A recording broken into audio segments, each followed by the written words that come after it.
Thank you for joining us on this exciting episode of The Entrepreneur. I'm your host, Faith Tatai. Today we are along Tokyo Way in Kamwala, Lusaka, Zambia, and I'll be talking to Abigail Nyangu, an entrepreneur who has ventured into printing and branding.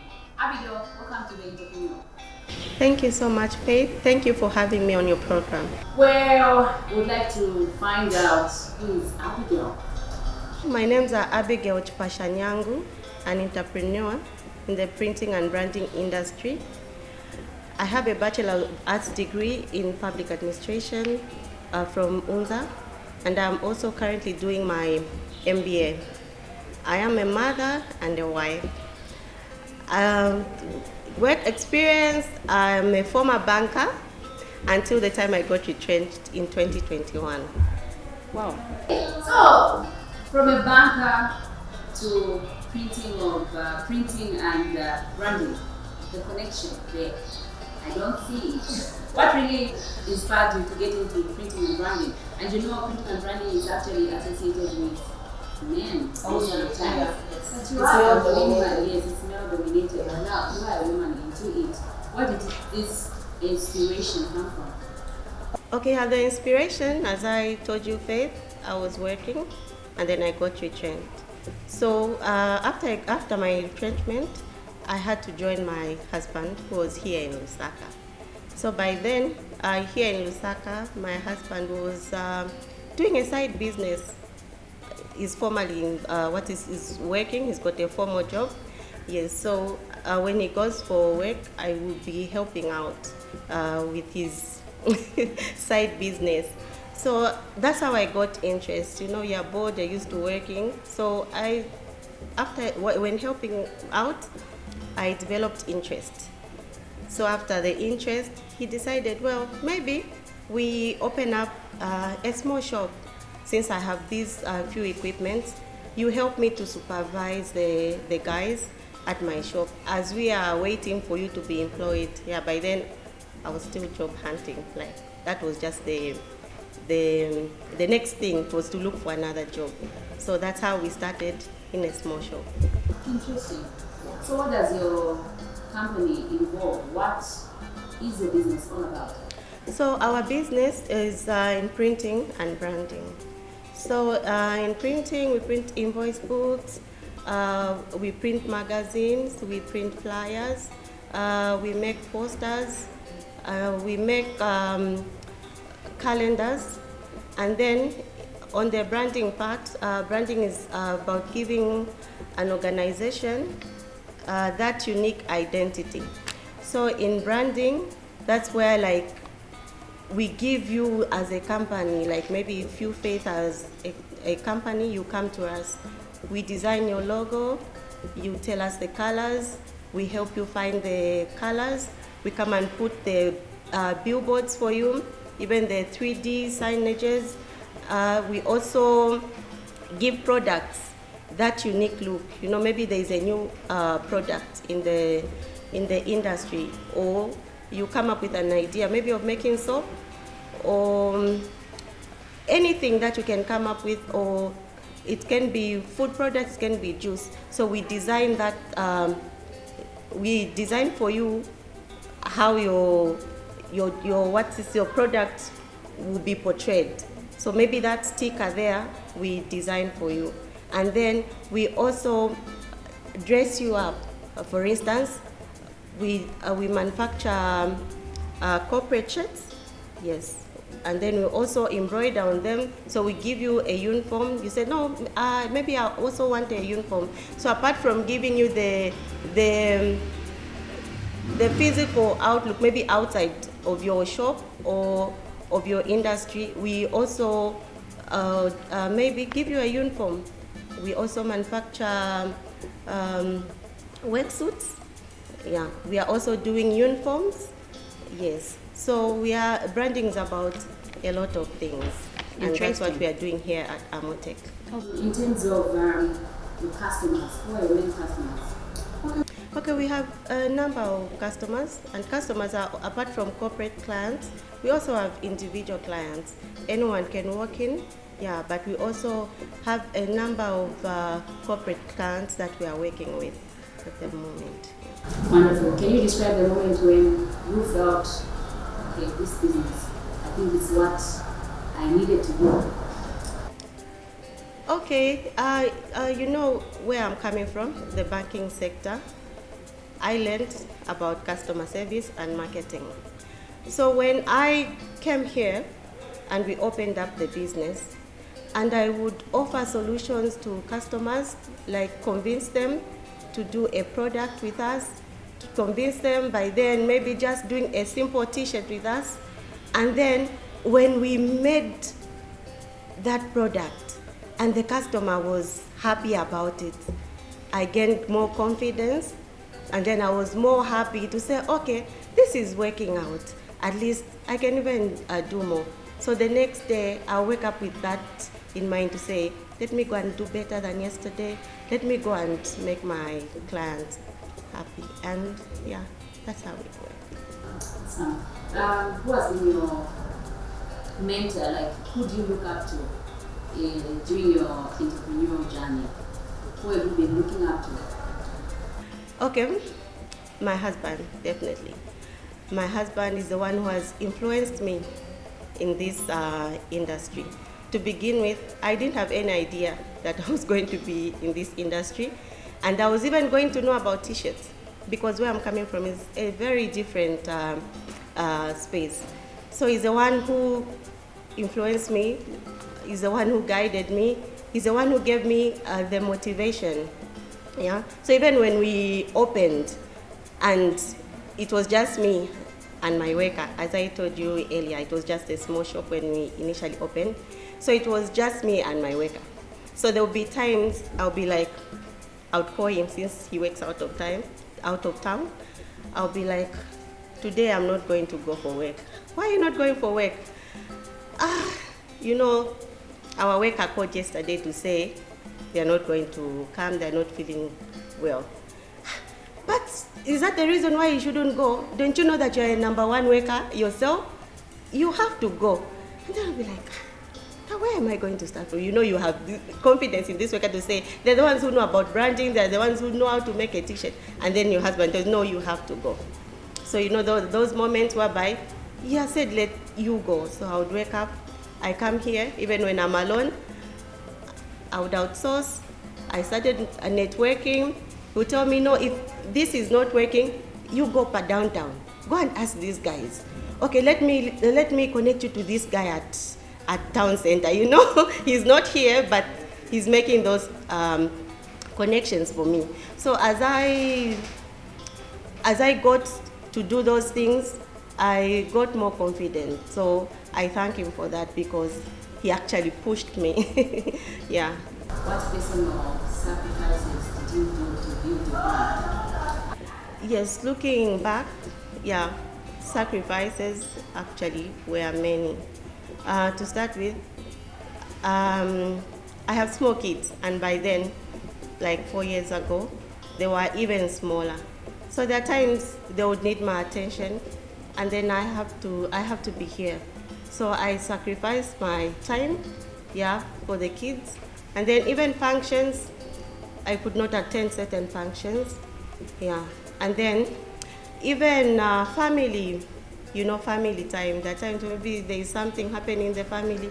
Or are you going to come? And I will turn it down to say, no, I'm not going to make it, because I had to be here. It was just starting. And then even at home, resources, yeah. So it was a sacrifice. We would get my husband's salary to reinvest in the business. So we would even get money, maybe that was, we were supposed to have an outing, but you cannot have it. You have to look at the business. So those are the sacrifices that we had to make. Customers, Abigail, they're customers who don't really know what they want when they come here, I'm sure. How do you deal with those? Also, for those customers that do not know what they want when they're walking here, I probe. Yeah. So through probing, obviously you are going to find out something. And then if I have samples, I'll give them, say, oh, maybe, what about this? Yeah. And then I also ask them maybe what they like. Yeah. So from that, at least I'll be able to get something. How do you inspire and manage your team to deliver consistent quality products? Okay, yeah, for my team, I encourage teamwork. Yeah, I encourage us to work together. Yes, and I also emphasize on quality. You know, quality is what distinguishes you. And then you set a certain way of doing things, yeah, so that you follow through as a team, so that everything is consistent and everything is well aligned. So we have to work as a team and we have to collaborate, yeah, in whatever we do. Yeah, and I also lead by example. Yeah, because a team cannot follow you if you're doing the opposite. So if you say you love quality, also make sure what the products you also produce are of high quality. So I make sure I check. Actually, they even know. I make sure I check their work, yeah, to make sure that it's of high quality. And I also make sure I do my best so that they know that, okay, if I am doing my best, they should also do their best. Entrepreneurship is one way of increasing job opportunities. Could you tell us how many people have you empowered or employed in your company? Okay, so in our company we actually have 5 workers. Yes, and then we also have part-time workers. So the 5 workers are actually permanent, and then now we also hire the part-timers, those who come to help us when we have a lot of jobs. Yeah. So actually, we are contributing and helping out there. Great. Viewers, we now go on a short break. Stay tuned. This is Jimmy Muchindu. Keep watching The Entrepreneur on Zanis TV, the People's Channel. Welcome back. In case you have just joined us, this is The Entrepreneur, and I'm talking to Abigail Nyangu, an entrepreneur who's into printing and branding. Abigail, what strategies have helped you in your business to grow from a small operation to where you are now? Okay, so the strategies, one of them is discipline in terms of resources, yeah, and then also consistency in whatever we do. Another strategy is networking. You know, our industry, you cannot work on your own. So when you network, you know what others are doing. Obviously, when you come back, you come and improve on it. Yeah.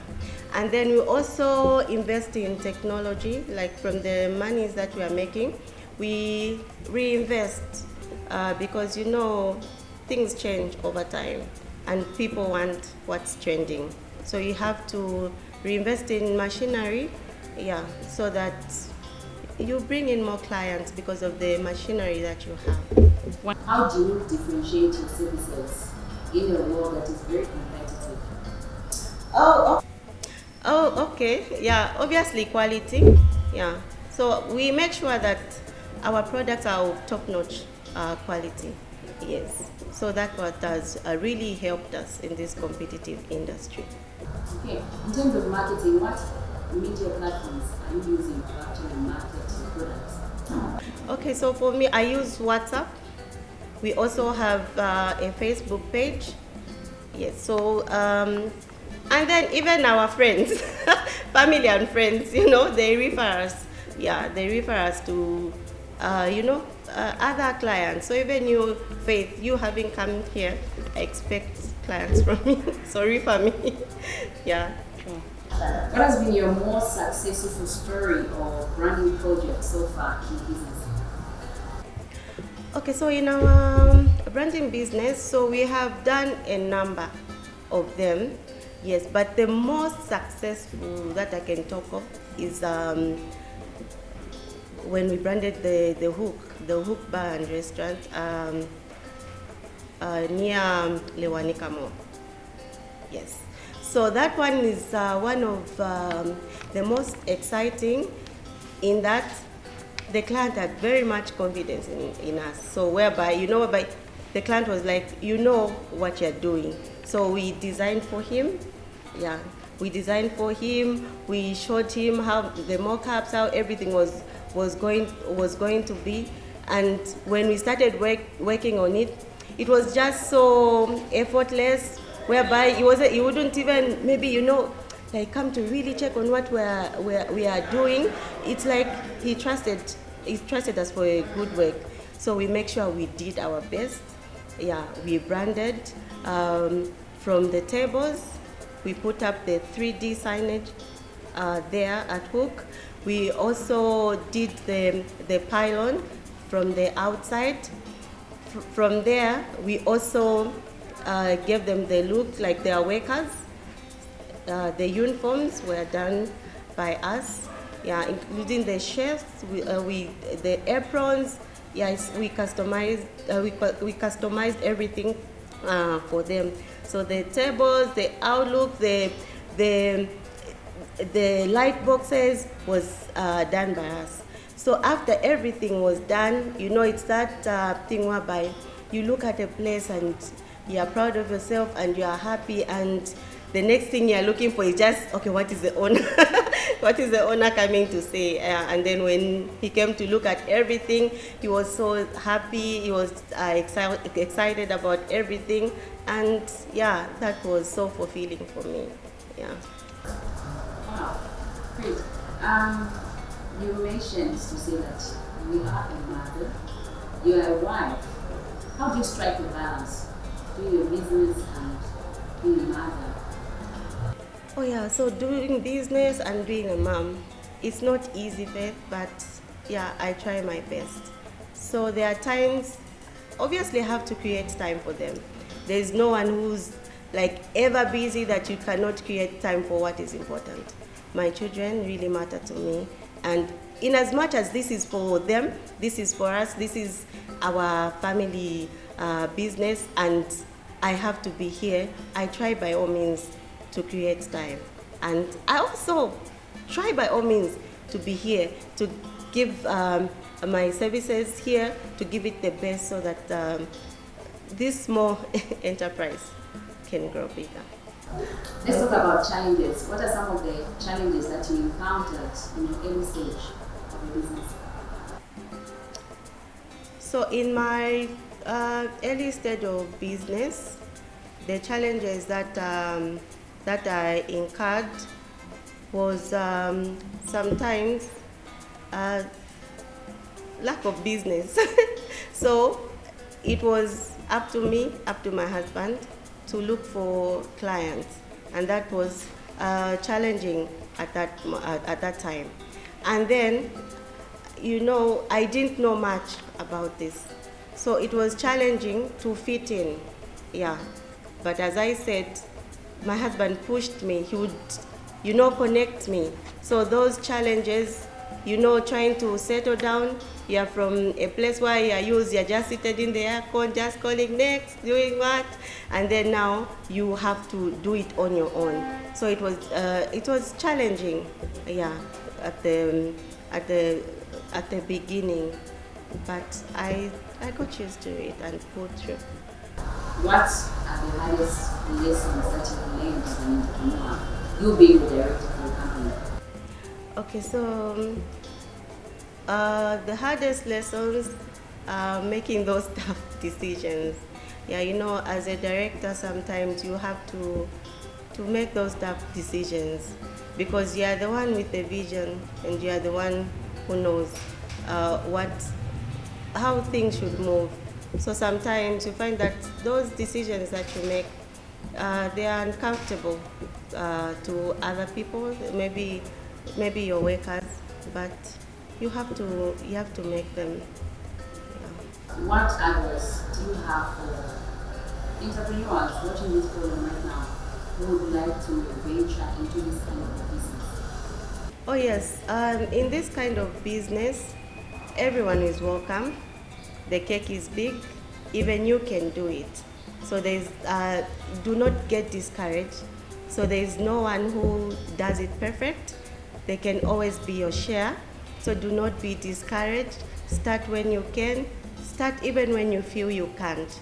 Yeah, start with what you have and you eventually make it. We wrap up the program. If you had to sum up your entrepreneurial journey in one word, what would it be? Resilience.